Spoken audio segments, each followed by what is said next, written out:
이 아침에 주신 하나님 말씀 창세기 2장 8절부터의 말씀입니다.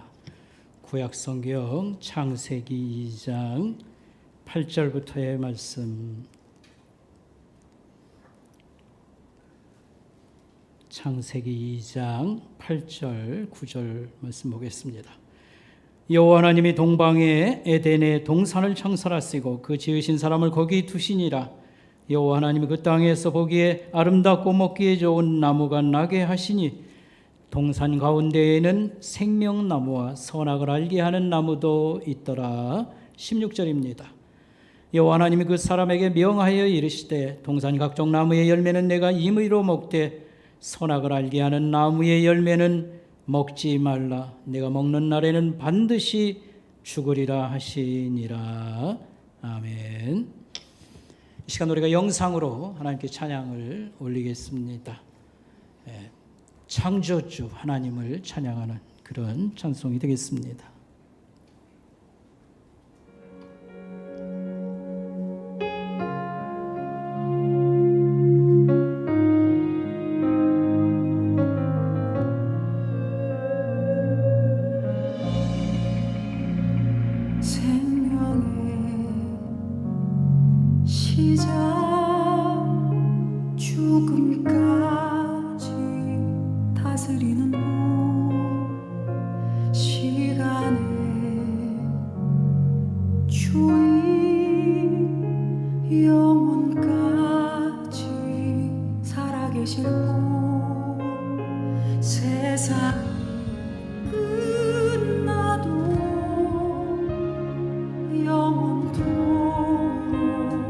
찬양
아침에 말씀 제목은 선악을 알게 하는 나무, 이런 제목으로 우리가 창세기 말씀을 생각하겠습니다. 다른 말로 이 제목을 바꾸면 신앙의 시금석, 이렇게 바꿀 수가 있겠습니다. 원래 이 시금석이라고 하는 것은 예를 들면 금이 얼마나 순금이냐, 이것을 테스트하는 그런 도를 얘기하는 것입니다. 그래서 신앙의 시금석 하면 나의 신앙은 어느 정도일까? 그죠? 신앙이 많이 약해지고 후퇴하지 않았는가? 아니면 신앙이 지금 자라는 중에 있는가? 이것을 이렇게 판정하는 기준이라 이렇게 말할 수 있겠습니다.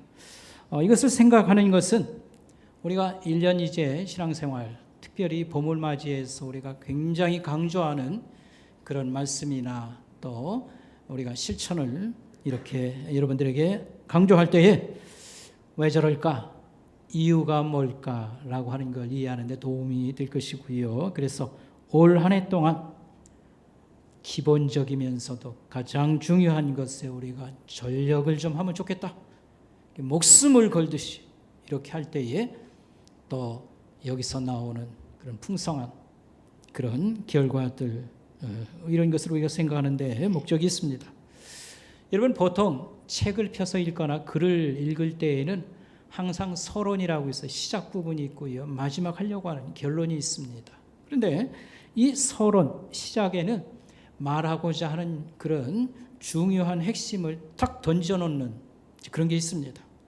그래서 성경책의 서론은 창세기이고, 이 창세기 성경책의 그 중에도 핵심은 1장부터 3장에 있습니다. 여기 보면 하나님이 신구약 성경, 우리 인생에게 주시고자 하는 말씀의 가장 핵심적인 것을 벌써 던져놓습니다. 성경 전체의 핵심, 그게 뭐냐면 하나님은 창조자이시고 우리를 구원하시도다, 이런 말씀을 이제 던져놓는 것이지요. 우리가 지금 창세기를 묵상을 하고 있습니다. 아브라함까지 나갔습니다만 저녁에 4장부터 이렇게 강론을 좀 하고요. 그래서 창조 얘기 속에서도 여러 가지가 있습니다만 특별히 두 가지를 여러분들이 깨달으면 다 파악했다고 볼 수 있어요. 하나님이 우리를 아주 특별하게 만드셨다, 하나님의 형상대로 지었다, 그 뜻이 무엇인지 아는 것과 하나님이 첫사람들이 살던 동산에 생명나무와 선악을 알게 하는 나무를 심어 놓았다. 근데 거기는 굉장히 중요한 말씀이, 메시지가 담겨 있습니다. 이걸 파악하면 창조 얘기는 어느 정도 다 이해했다고 보도 좋겠습니다. 그 다음부터는 인구가 계속 확산되면서 죄악이 세상에 어떻게 퍼졌는가, 그 얘기가 있고 결국은 심판을 할 수밖에 없는 상황을 맞습니다. 그리고 하나님께서는 그 가운데서 사람을 살리는 구원을 시작합니다. 거기에 등장인물이 아브라함입니다. 그래서 이렇게 이제 쭉 가면 하나님의 계획, 스케줄이 인류를 향한 계획은 어떻게 되었구나 하는 것을 우리가 파악을 하게 되는 것이지요. 오늘 우리가 하나님 말씀 한 가지를 들을 때에 하나님이 선악을 알게 하는 나무, 생명나무를 심어 놓았다. 여기에 여러분, 우리가 이 말씀을 간단히 이제 들을 것인데, 우리 성경책은 하나님에게서 온 책입니다. 하나님의 말씀이 담겼어요.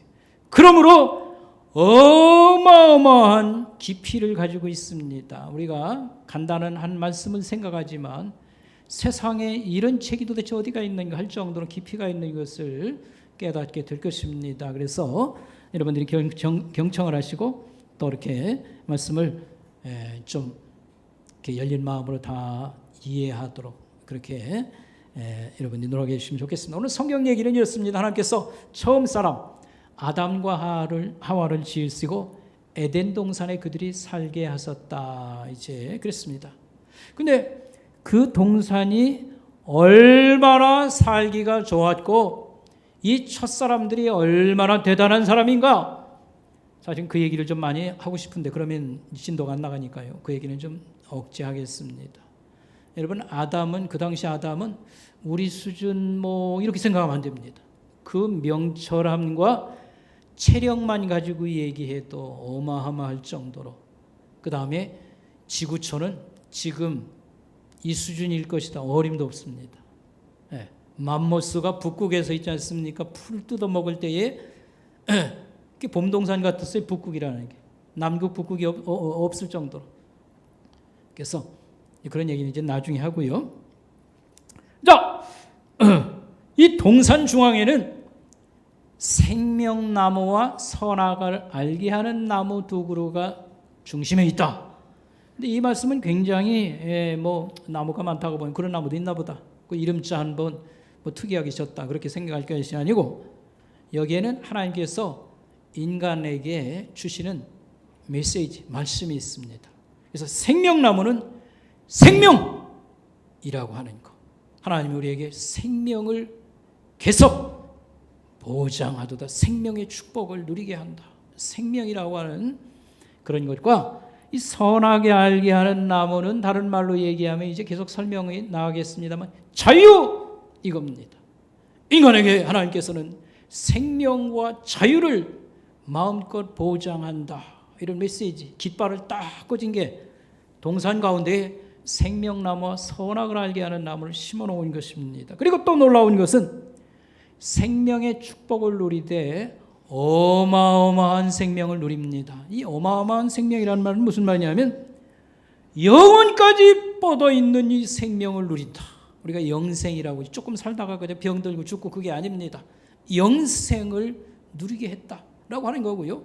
그 다음에 자유를 얘기할 때도 어마어마한 자유를 누리게 했다라고 하는 것이 놀랍습니다. 또 어마어마한 자유는 또 엄청난 자유는 뭡니까? 배반과 반란을 일으킬 가능성을 포함한 자유. 잘 생각해 보니 자유 폭이 굉장히 넓다. 그런 얘기가 되겠습니다. 여러분, 우리나라에서 이적 행위를 한다. 북한에다가 중요한 자료를 넘겨준다. 당장 잡아드립니다. 그 다음에 장교들이, 국회의원들이, 또 일반 학생들이 나라 전복을 기도한다. 이 중앙정보부, 지금은 국정원 이름 또 바뀌었죠. 거기서 정보를 알면요, 일을 치지 않았어도 벌써 처벌감이 드는 것입니다.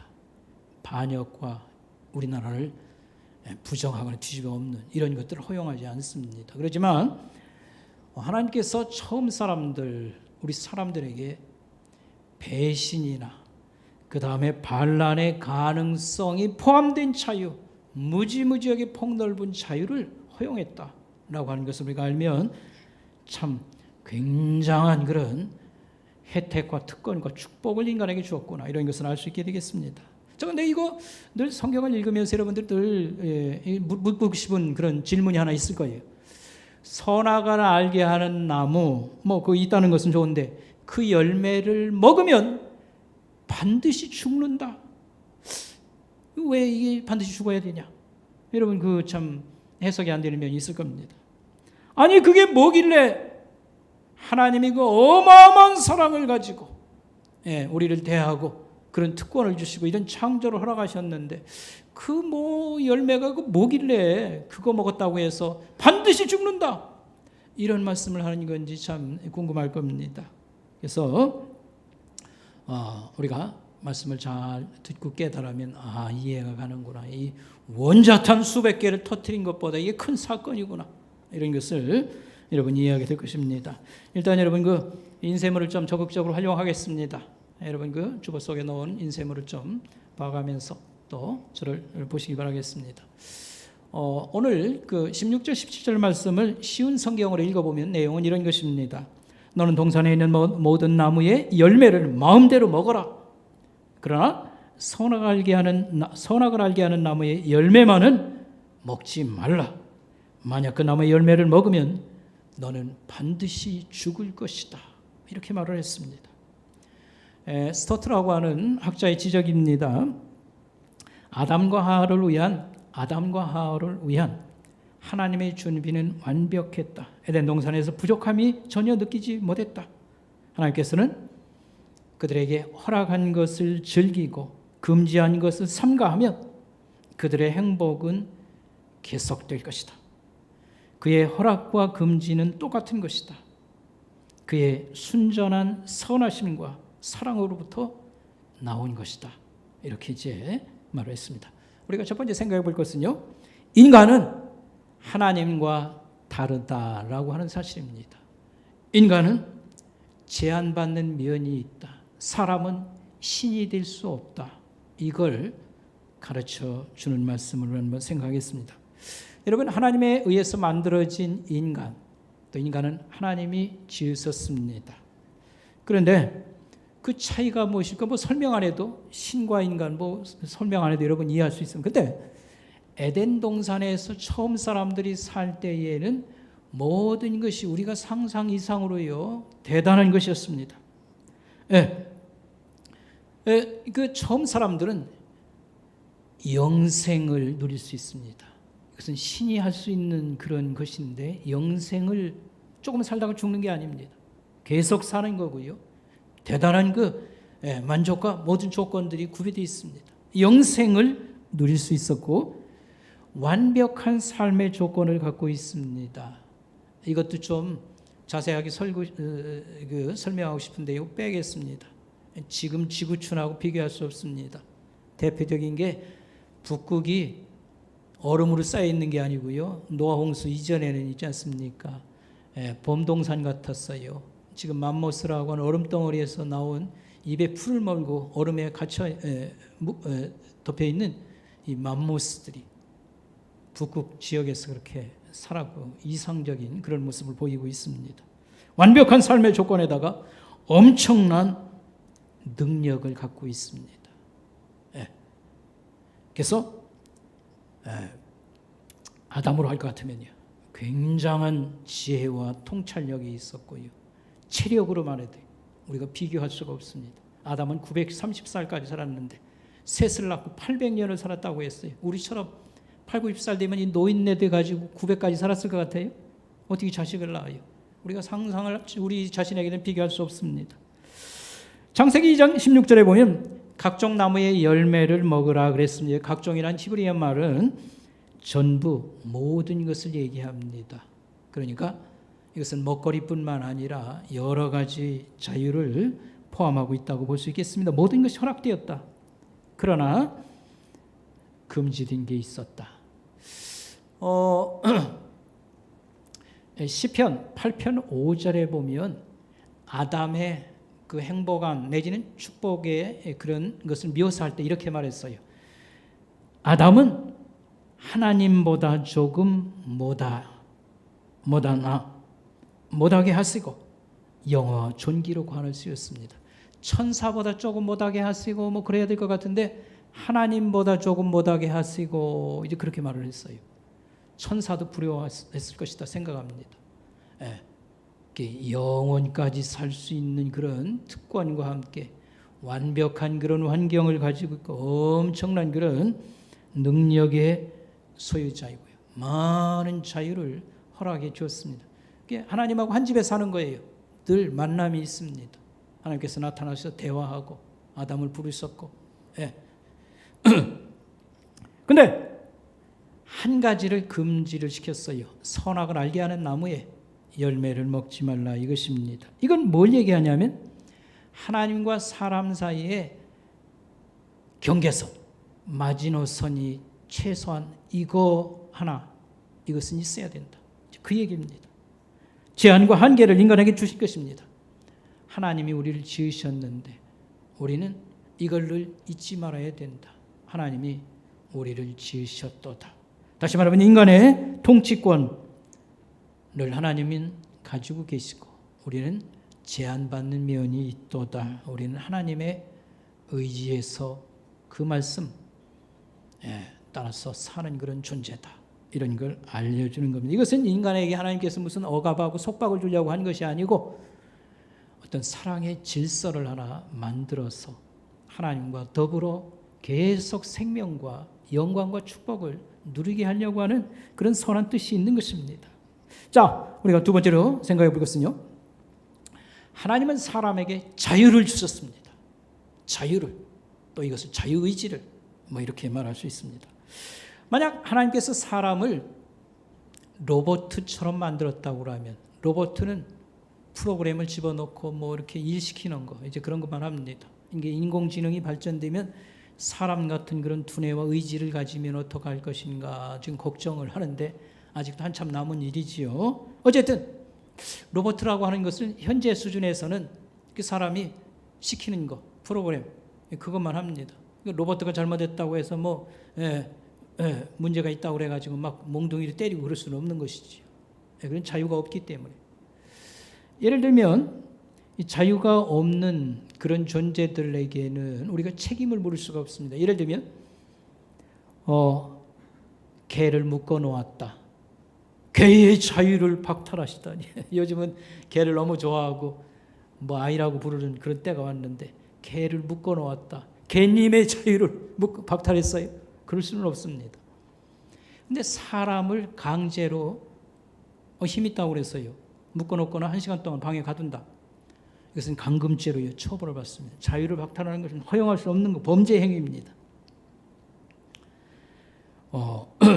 하나님께서는 사람에게 순종할 수도 있고 불순종할 수 있는 엄청난 사실은 높은 자유를 우리에게 주신 것입니다. 그래서 선악과 이 얘기는 하나님을 배반할 수 있는 정도의 굉장한 높은 수준의 자유를, 폭넓은 자유를 우리에게 주셨도다, 그 얘기입니다. 그래서 그러나 이 자유가 하나님의 영역을 넘본다든지 하나님께 대든다든지 하나님 자리를 올라온다든지 그건 안 된다. 이게 한 가지 선을 그어놓은 것이라 이렇게 말할 수 있겠습니다. 그래서 에덴 동산의 두 나무는 생명과 자유를 최대한 보장한다. 그러지만 이 자유를 가지고 하나님께 대들고 하나님 반란 일으켜 자리 넘보고 그건 안 된다고 하는 그런 책임감을 묻는 것이고, 여기서 하나님 말씀을 잘 듣고 따라 사는 것, 이게 사는 길이고 행복한 길이고 이게 바로 신앙이라는 겁니다. 이 자유를 가지고 하나님 말씀을 듣고 따르고 하나님과 그 밑에서 우리가 주어진 모든 특권과 모든 것을 누리는 것, 이게 신앙이라 이렇게 말할 수 있겠습니다. 자, 그런데 뱀이 찾아오지요. 근데 실제 뱀이었습니다만 그 속에는 악마가 등장을 합니다. 사탄이 아담 하와를 유혹했습니다. 창세기 3장 5절에 나올 말씀인데 무슨 말을 했냐면 이런 말을 했어요. 너희가 그 나무 열매를 먹으면 눈이 밝아져서 하나님과 같이 되어서 선악을 알 줄을 하나님이 이미 알고 있다, 이런 얘기했어요. 그 요점은 하나님이 너희를 속이는 거다. 너희가 신이 될 수 있는 거야. 요점은 그거였습니다. 여기서 선악을 안다고 하는 개념을 잘 이해할 필요가 있습니다. 선악을 안다. 선이라고 하는 건 좋은 것을 얘기하고요. 그 다음에 악이라고 하는 것은 나쁜 것을 얘기합니다. 좋은 것부터 나쁜 것까지 전체를 안다라고 하는 어떤 통칭으로서 선악이라고 이렇게 집합적으로 이렇게 설명할 수 있습니다. 선악을 안다라고 하는 것은 좋은 것부터 나쁜 것까지 모든 것을 안다고 하는 의미. 이것은 이제 우리가 보통 이제 한자로 표현하면 전지하다, 모든 것을 안다. 이런 알은 하나님만 가지고 계신 것입니다. 너희가 그걸 먹으면, 선악을 알게 하는 나무로 그걸 먹으면 결국은 하나님처럼 된다. 이제 그런 의미가 여기 이렇게 통하는 겁니다. 그 다음에 이 선악이라고 하는 말을 다른 말로 얘기하면 옳고 그른 것을 또 의미하겠습니다. 옳고 그른 것, 선악을 안다, 옳고 그른 것을 판단하고 분별할 수 있는 그런 완벽한 능력을 가지게 된다. 이제 이런 말이 되겠습니다. 여러분, 옳고 그른 것을 사람이 완벽하게 알 수가 있는가? 인간은 그렇게 할 능력이 없습니다. 그래서 예를 들면 우리가 이제 범죄 사건이 있는데, 범죄 사건이 있고 이제 그럴 때 너무 뻔한 게 있어요. 재판 안 해봐도 누구든지 다 알 정도. 이게 뻔한 게 있는가 하면 이게 복잡할 수가 있어요. 여러 사람이 끼어들고요, 이권이 개입하고 복잡한 게 있어요. 그래서 적절한 그런 판단을 해주는 거 쉽지가 않죠. 그래서 여러분, 이제 배심원 제도라고 하는 거, 법관이 뭐 법률적 검토를 하고 그 다음에 수사한 것 가지고 판단을 하되 이렇게 실수가 날 수 있으니까 비전문가, 법을 전공하지 않은 일반 사람들이 한 20, 30명의 배심원들이 거기 참여해서 자기들이 듣고 또 의견을 내놓습니다. 배심원 제도나 삼심 제도가 있는 것은 법관들이 과거에 보니까 이런 실수를 많이 하고 억울한 사람이 옥살이를 하더라. 이런 걸 다 보완하기 위한 겁니다. 인간은 옳고 그름을 완벽하게 이렇게 판단하고 뭐 할 수 있는, 해놓고서도 사실 고심하고 걱정하는 그런 법관들의 얘기라도 이거 볼 수 있습니다. 옳고 그름을 완벽하게 분별하고 판단할 수 있는 거야 라고 하는 것은 하나님만 가능한 겁니다. 다시 말하면 너희가 저 나무 열매를 먹으면 신이 될 수 있다, 그 얘기인 것입니다. 결국 뱀은 인간이 하나님과 같은 전지전능을 소유할 수 있는 거다. 그래서 하나님은 너희를 이렇게 어떻게 말하면 두려워한다고 할까요? 가려놓은 거다. 이런 식으로 속여서 이 나무의 열매를 먹도록 유도한 것이다, 이렇게 말할 수가 있겠습니다. 여러분, 이왕에 인생을 보는 중에 뒷장으로 가서요, 우리 적용을 지금 하려고 합니다. 그래서요, 선악을 알게 하는 나무라고 하는 것은 신앙의 시금석이 되었습니다. 그것은 인간에게 하나님의 허락한 자유를 보장하는 것이지만 이 자유를 잘못 활용해서는 안 된다. 하나님 말씀을 우리가 따르고 순종해야 되는데 어떤 한계선을 넘어서 대든다든지 하나님 자리를 이렇게 넘본다든지 이런 것은 허용하지 않도다, 이런 의미가 있다고 그랬습니다.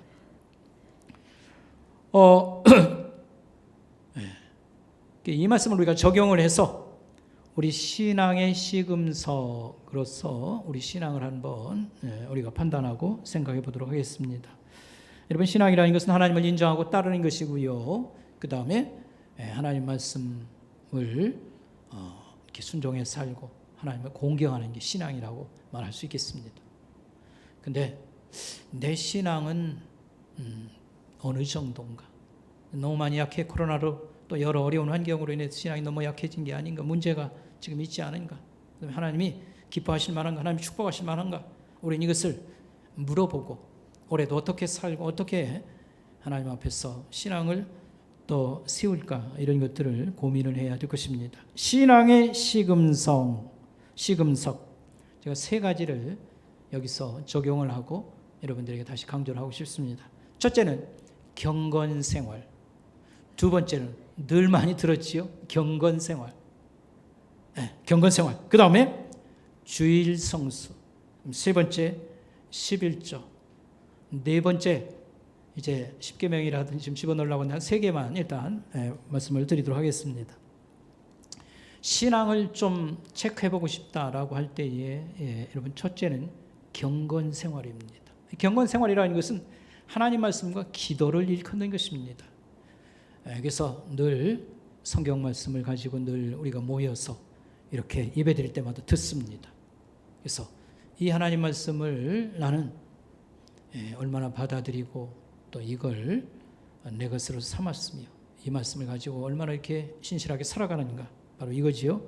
배움을 강조하고 묵상을 강조하고, 여러분 성경 묵상은 계속 다달이 강조하는 줄 압니다. 묵상을 강조하고 그 다음에 실천, 적용을 강조하고, 그리고 이런 것들은 항상 기도와 예배로 이어져서 그 다음에 그렇게 이제 끝나야 되는 것입니다.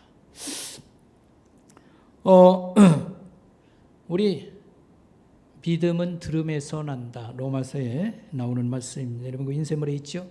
믿음은, 다른 말로 하면 신앙은 들음에서 난다. 뭘 들어야 될까요? 하나님 말씀. 하나님 말씀을 우리가 배우고 들을 때에 성령 하나님이 우리 마음속에 감동이나 여러 가지 확신이나 믿음을 이렇게 일으키신다. 그래서 믿음은 뭐에서부터 난다? 하나님 말씀을 듣는 데서.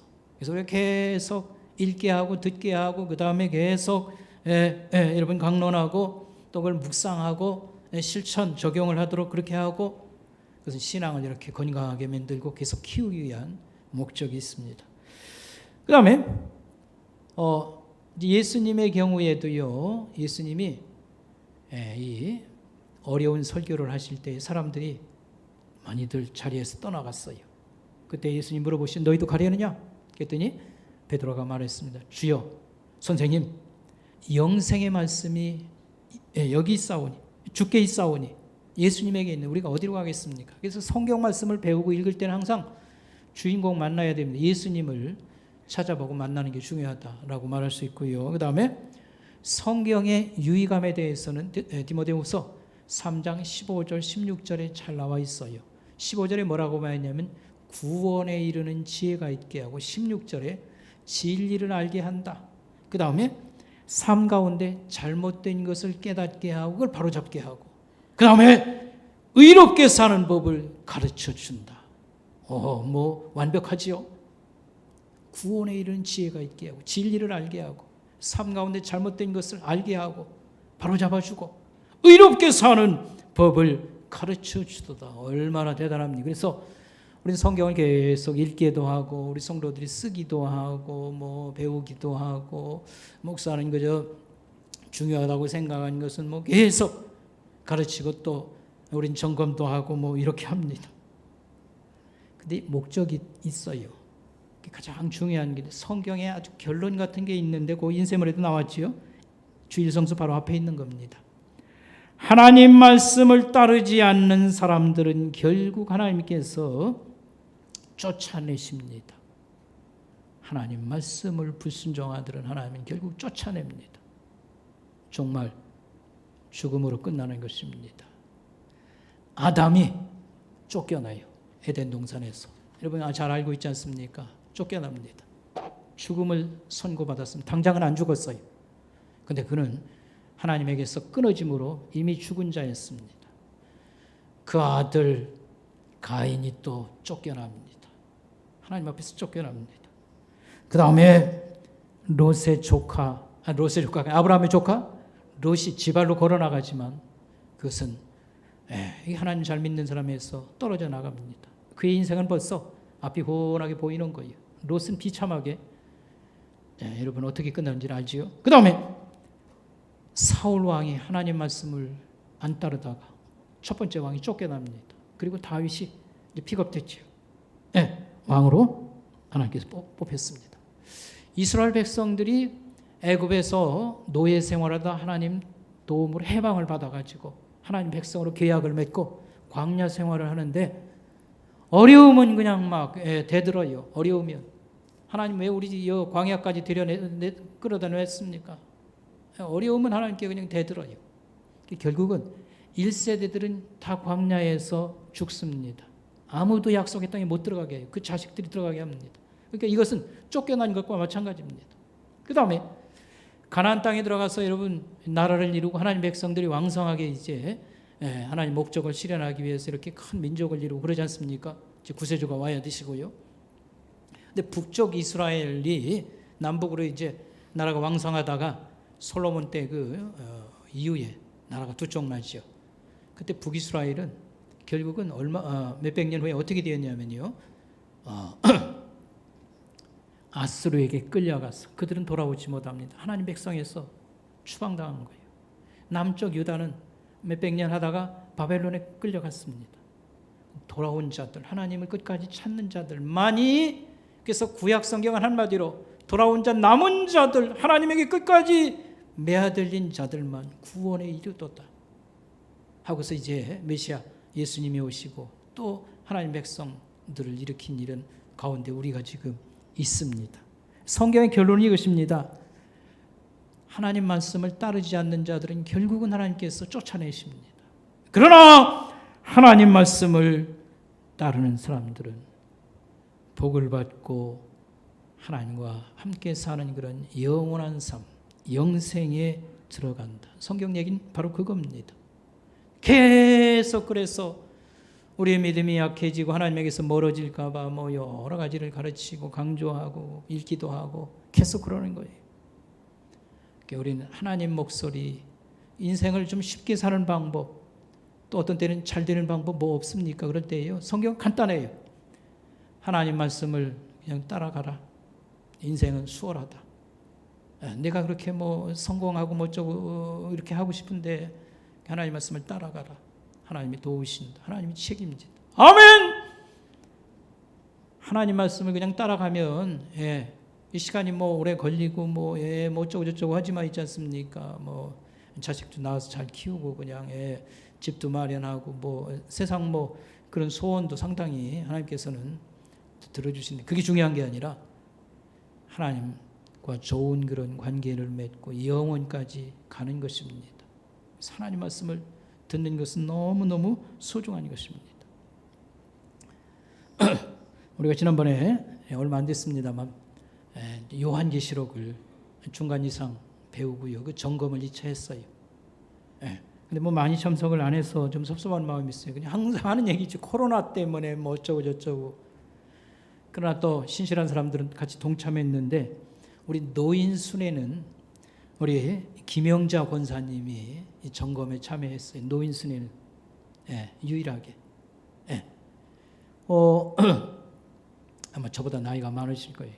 새벽기도 모범생 우리 김영자 권사님 62.5를 맞았어요. 제가 정확하게 채점을 해서. 그래서 문제가 열린 문제가 있었는데 그 중에 이제 쓰는 문제가 한 4문제 정도 있습니다. 안면은 하나 틀리고 다 맞았어요. 쓰는 문제 14만 4천이 뭘 얘기하냐라고 할 때 정확하게 썼습니다. 너무 감사하죠. 우리 젊은 사람들이 분발을 했으면 좋겠습니다. 뭐 우리 집사람 자랑하려고 하는 게 아니라 이미 시험은 다 끝났는데도 요즘도 요한계시록 계속 그 인셈을 우리 가지고 있는 걸 버리지 않고요. 공부를 합니다. 우리 집사람은 이 깊은 잠을 숙면을 잘 못해요. 그래서 잠을 많이 못 자서 건강에도 문제가 있을 텐데 자다가만 3시간 자고서는 일어나 가지고요. 기도한다고 1시간 하고서는 잠이 안 오니까 그러면 요한계시록을 계속 이제 공부를 합니다. 목사님 저도 마찬가지입니다. 요한계시록은 다른 성경보다 너무 좋은 말씀들이 많이 들어있을 뿐만 아니라 금방 또 잊어버릴 가능성이 있으니 계속 복습을 해서 좋은 것들은 끝까지의 내 것으로 삼아야 된다. 자, 그 다음에 신앙의 시금석, 신앙을 판단하고 신앙을 우리가 키우는 데 있어서 특별히 두 번째로 우리가 생각해 볼 게 뭐냐면 주일 성수요. 주님의 날 안식일이라고도 과거에 불렀잖아요. 이 날을 구별해서 우리가 잘 지키자. 주일 성수. 이 핵심은 예배에 있는 것입니다. 여러분 하나님의 창조 얘기가 나와요. 인간을 짓고 위대한 세상 우주를 만드셨도다. 우린 그것 때문에 너무너무 신기하게 하고 아주 흥분합니다. 왜냐하면 우주가 너무너무 광활하고요. 질서정연하고 대단하고요. 하나님 만든 사람이 됐든 풀 한 포기 됐든요. 얼마나 아름답고 위대하고 사람은 팔이 하나도 못 만듭니다. 세포 하나도 인간을 못 만들어요. 여러분 뭐 발전을 얘기하지만 인간은 세포 하나를 못 만들어요. 세포 하나를 못 만들어요. 하나님의 위대한 창조. 자, 그런데 창조의 하이라이트 절정은 무엇이냐면 최고 영광스러운 건 뭐냐면 안식일이에요. 안식일. 왜 안식일이냐면 하나님이 왜 이렇게 풍성하고 좋은 것들을 만들었냐 하면 결국은 창조자 하나님께 영광을 올리고 큰 잔치를 누리기 위함이었다라고 하는 것입니다. 창조의 하이라이트는 안식일입니다. 오늘 우리에게도 역시 마찬가지입니다. 안식일은 이상적인 하나님 나라를 보여줍니다. 하나님이 다스리는 세상이 이런 것이다. 이걸 이제 보여주는데 그게 쫙 영혼까지 뻗어 있습니다. 뭐 이렇게 살고 뭐 천당이라는 게 뭐 이 정도 수준이겠지. 여러분 그건 여러분들 잘못 생각하는 겁니다. 계속 인간의 수준도 처음으로 회복되고 거기서 또 발전하고 나가는 것입니다. 어마어마. 그래서 안식일은 이상적인 하나님 나라를 보여주고 영생을 약속하고 보증하는 것입니다. 안식일의 주인은 누구신가요? 안식일의 주인은 누구시죠? 하나님이셔요. 안식일의 주인은 하나님이라고 했습니다. 내 날 안식일의 주인.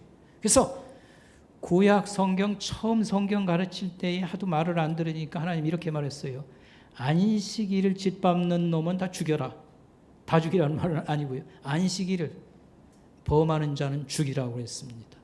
인간이 하도 이제 조금 이따 또 더 얘기하겠습니다만 소가지가 이렇게 죄에 찌들어가지고 이걸 괴롭게 생각하는 겁니다.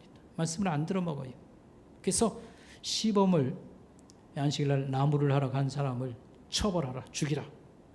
그렇게까지 한 것은 뭐냐면 이렇게 좋은 것을 이렇게 마련했는데도 인간이 너무 이걸 부담스럽게 하고 안 따르기 때문에 그렇습니다.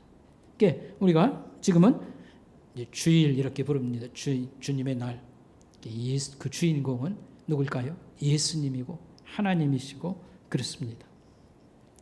자, 근데 죄에 찌든 인간, 우리가 죄에 얼마나 많이 영향을 받냐면 좋은 거 우리가 알지 않습니까? 근데 그런 걸 부담스럽게 생각해요.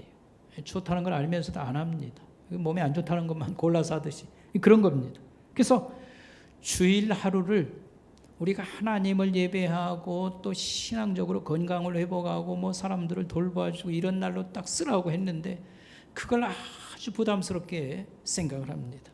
주일 하루를 철저히 구별하여 아침부터 저녁까지 하나님에게 최고의 예배를 드리고 자신과 우리 다른 신자들 고통 중에 있고 혈 아픈 사람도 있고 뭐 초신자도 있고요, 시험 든 사람도 있고 우리 자녀도 있고 그들의 영혼들을 돌보고 그 다음에 우리의 영광스러운 그런 구원과 그런 날들을 우리가 이렇게 사모하고 준비하도록 그렇게 한 건데 그렇게 하지 아니하도다 하겠습니다.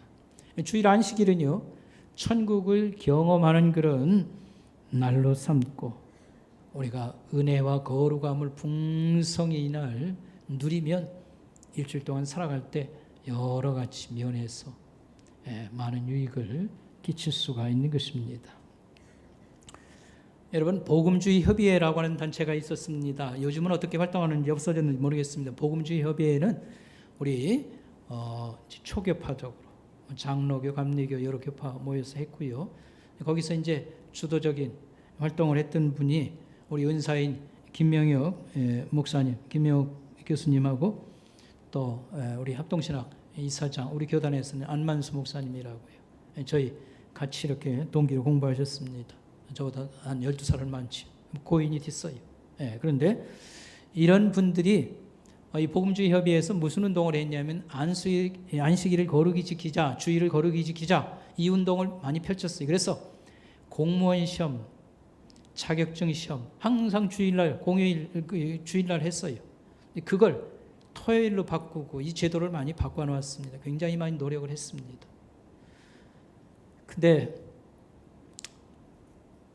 무너지는 이 안식일 거룩히 지키는 이 노력을 허무는 일들이 계속 일어나고 있습니다.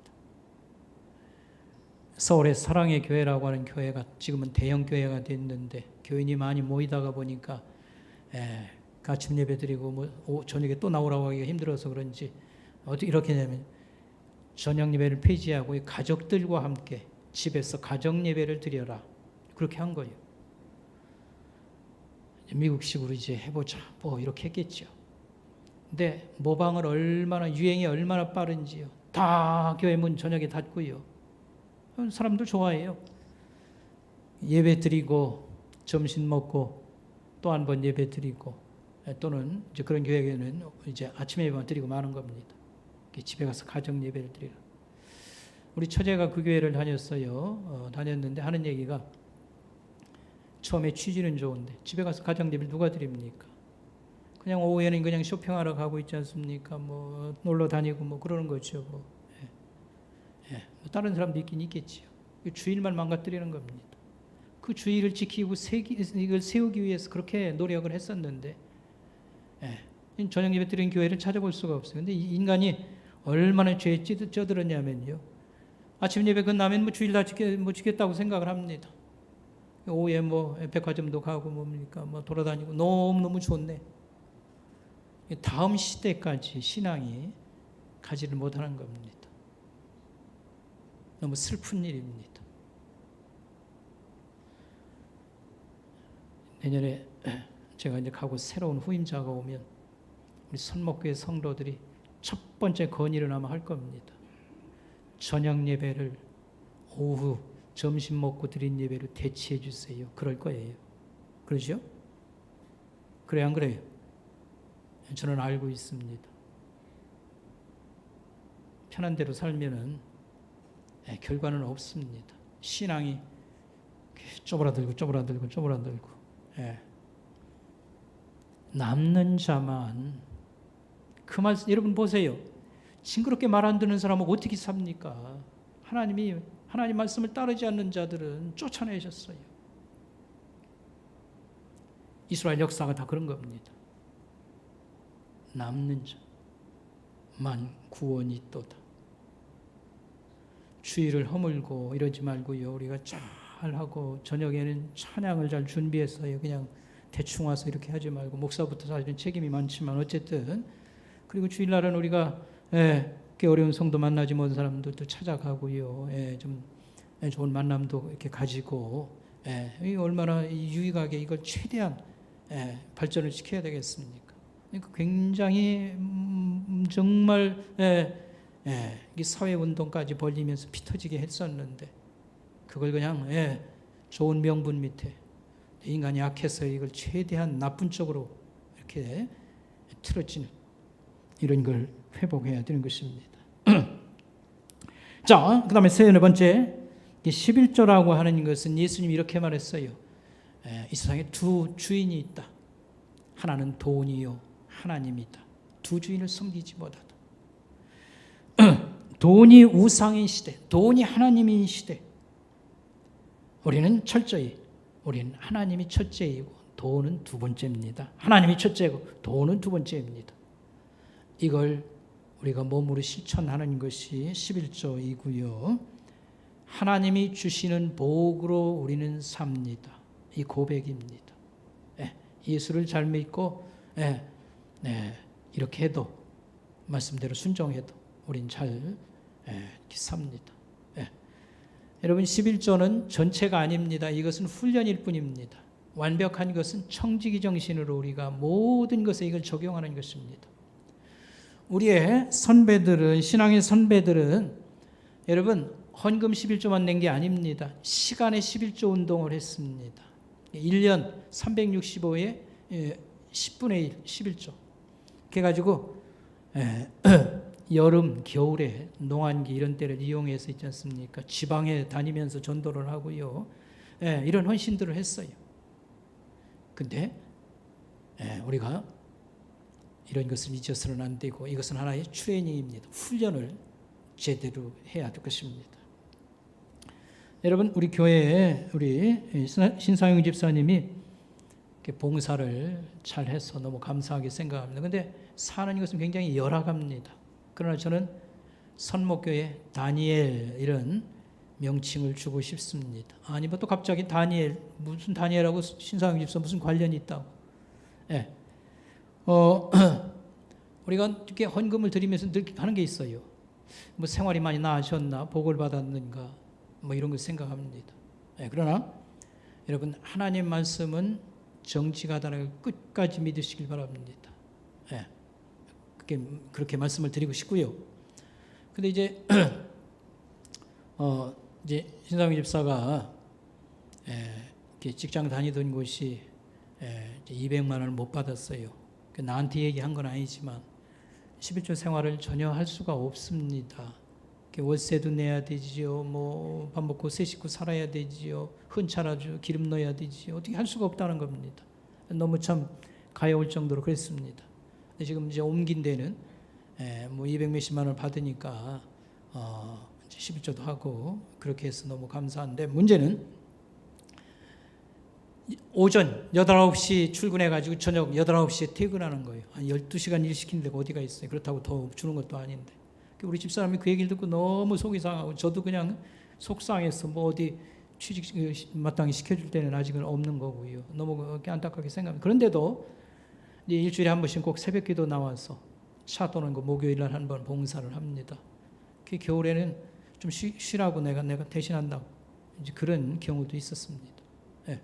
그리고 주일날은 벌써 8시 몇 분 되면요 벌써 차를 가지고 제일 먼 거리를 이렇게 돌면서 봉사를 합니다. 왜 다니엘 얘기를 꺼냈냐면요, 다니엘과 그 친구들이 그 신앙 때문에 화형을 당할 위기를 맞습니다. 그런데 이렇게 바벨론 신에게 신상회가 절하는 겁니다. 그러면 목숨을 부지해 주지만 그렇지 않으면 아주 화형해서 죽이겠다는 겁니다. 그런데 그들이 이렇게 말했어요. 하나님이 우리를 도와주실 것입니다. 우리를 구해 주실 것입니다. 안 도와주셔도 그럼에도 불구하고 우리는 하나님을 배반하지 않습니다. 바벨론 신에게 절하지 않습니다. 그래서 화형식이 집행되는데 기적 같은 일이 일어났지요. 그러나 항상 기적이 그렇게 오지는 않습니다. 우리 신집사가 이렇게 어려운 그런 삶에도 신앙으로 이렇게 사는 거, 그걸 그럼에도 불구하고 내 헌신은 중단되지 않습니다. 얼마나 아름다운 것입니까? 목사가 제가 죽을 때까지 이렇게 신실한 사람들을 꼭 기억할 겁니다. 근데 그게 중요한 게 아니고 우리 주님이 이 연약한 인생을 바라볼 때 얼마나 감사하겠습니까? 주님이 열렬히 환영하는 사람들이지요. 그래서 우린 지금 코로나 전염병 정점을 넘어서게 될 것이고요. 많은 어려움을 통과했는데 그렇기 때문에 뒤로 넘어져 가지고 이렇게 세월 보내서는 안 되겠습니다. 하나님이 새로운 기회를 주십니다. 오늘 말씀의 결론, 올해도 하나님께서는 우리에게 생명과 자유를 마음껏 누릴 수 있도록 우리를 도우시도다. 생명과 삶의 문제입니다. 자유라고 하는 건 다른 말로 하면 개인의 권리를 하나님께서 보호하시는 면이 있습니다. 우리가 얘기하는 평안이나 만족이나 행복을 하나님께서는 적지 않게 이렇게 누릴 수 있도록 그런 기회와 혜택을 주신다 이 말입니다. 그런데 항상 기억할 것은 조건이 하나 있습니다. 신앙이 해야 됩니다. 하나님 말씀을 따르고 그 길로, 그런 길로 우리가 나아갈 때에 하나님께서 여러 가지 위로도 주시고 힘도 주시고 기쁜 일도 주시고 그러는 것이, 신앙은 항상 뒤로 밀려나고 그냥 의심했다가 그냥 하나님 있다가 없다가 못된 짓 슬금슬금하고 이렇게 하면서도 있지 않습니까? 요구사항이 많고. 그래서는 안 될 것입니다. 기도하겠습니다. 하나님, 긴 겨울 정말 고생하며 하나님 혹독하게 저희들 지나왔습니다. 새 봄을 주셔서 감사합니다. 코로나가 가장 많이 확산되고 그러나 이제 정점을 넘었을 때가 이제 임박했다고 하는 것을 전문가들이 말했습니다. 하나님께서 이 모든 것을 넘어설 수 있는 새 봄을 주시고 우리의 신앙과 삶에도 하나님께서 마음껏 생명과 자유를 누리는 그런 은총을 주실 것을 믿습니다. 우리 온 성도들이 경건 생활과 또 하나님 예배와 주의를 지키고 또 하나님 말씀을 좀 지켜 살기에 온전히 집중하도록 도와주시옵소서. 하나님 어느 때보다도 많은 위로와 기쁨을 또 많이 주시길 원합니다. 우리 선목교회와 우리 성도들을 마음껏 하나님이 써주시고 하나님께서 참으로 기뻐하는 자들로 다 축복하여 주시옵소서. 예수님의 이름으로 감사하며 기도드리옵나이다. 아멘.